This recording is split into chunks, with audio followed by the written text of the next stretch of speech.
जय सायराम. मी आंतरराष्ट्रीय खेळाडू फिजा सेलर. मी आता नुकताच बेसोनमध्ये झालेल्या आपल्या महाराष्ट्र संघाला गोल्ड मेडल मिळालं आहे, आपल्या वरिष्ठ महिला संघाला.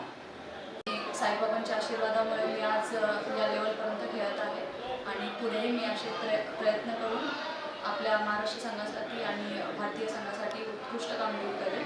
धन्यवाद.